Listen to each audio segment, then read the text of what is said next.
Welcome back mga kalingap, mga ka-EDC. Ito na naman ang update natin sa ating channel. Panibagong issue ba?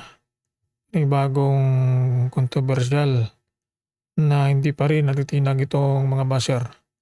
Shout out sa atin pong kalingap, partners at mga reaktor at sa founder ng Kalingap, Kuya Bal, Kalingap Prab at atin na vlogs. At ito po ang atin pong reaction video. Bago pa lang kayo sa ating channel, please support sa ating munting channel. Like, share, subscribe para sa sunod na mga update natin sa ating kinabangang tambalang EDSE. Sino ang kasama? Si Dara may alam? Anong balita? Dahil sa patuloy na issue na hindi matitigilan itong issue tungkol kay Papa Edo. Hanggang sa ngayon ay di pa rin natitinag itong mga basher tungkol sa umano outing ni Papa Eds kasamang mga beneficiary. At nililing nila itong kasama ni Edo, itong si M. At si Dara at si Beyonce ay alam natin na magkasama dun po sa Velvet Box kung saan sila po ay may live ceiling at dito na rin po ay nagkaroon din sila ng banding dun po sa bahay ni Dr. Love. Inaanyayahan sila na kumain. Kaya itong issue yung na si Dara ay may alam tungkol sa mga bagay saan si Papa Eds ay nasasangkot sa mga haka ng mga viewers. Papaano malaman itong si Dara? Malabo na malaman ni Dara itong mga bagay-bagay kasi hindi naman siya beneficiary at malayo sa mga kaibigan ni Beyonce na itong mga beneficiary naman ang nagkakaalam kung sino ang magkakasama ni Papa Edo. Kaya ang mga kaka ng mga viewers, mga basher at mga EDSE fanatics tungkol kay Papa Eds ay ito lamang ay pagdududa. Walang basihan itong mga kaka at si Dara ay malabo na malaman itong mga bagay-bagay. Ito ay chismis o kaya ay kuro-kuro lamang dahil kasama nga ni Beyonce itong si Dara. Siguro may alam si Dara sa ibang mga bagay.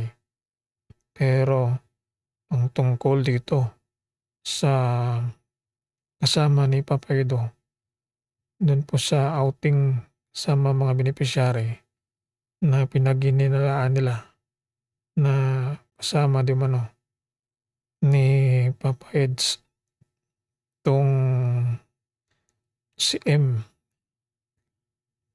Kaya ang mga basher ay walang tigil sa kanilang haka at pagdududa dito sa tambalang EDSE, lalong-lalo na kay Papa Edo. Hindi sila titigil pang sirain itong kasamahan ng dalawa dahil alam natin na ito sila naiinggit lamang ito sa dalawa. Ang mga nagmabas dito kay Papa Eds ay ang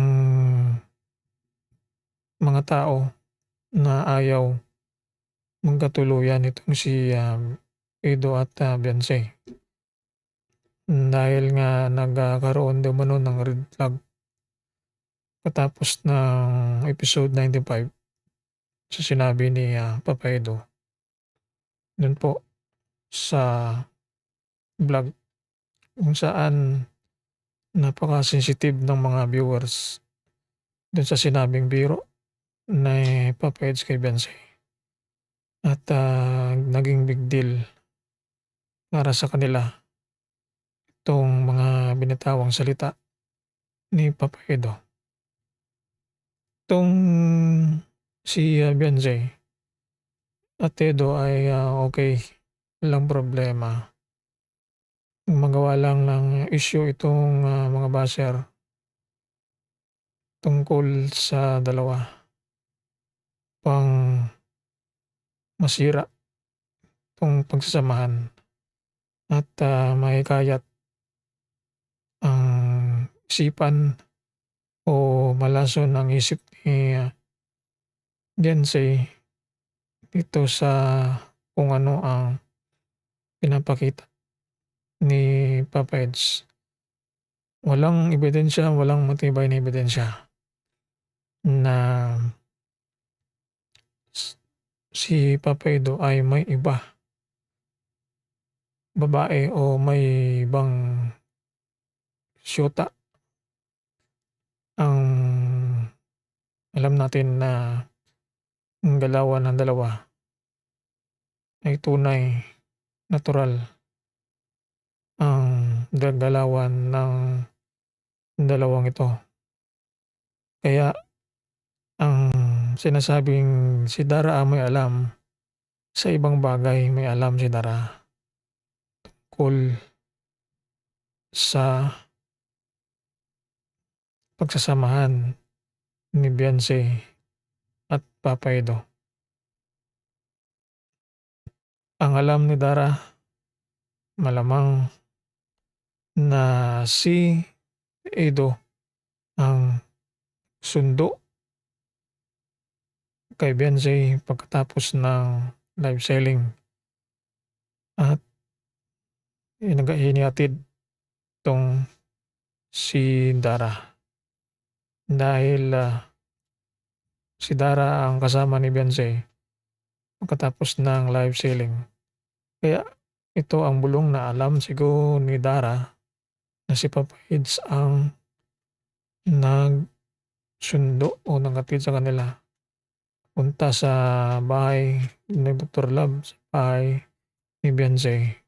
Ngayon din si Papa Eds din ang naghatid dito kay Dara.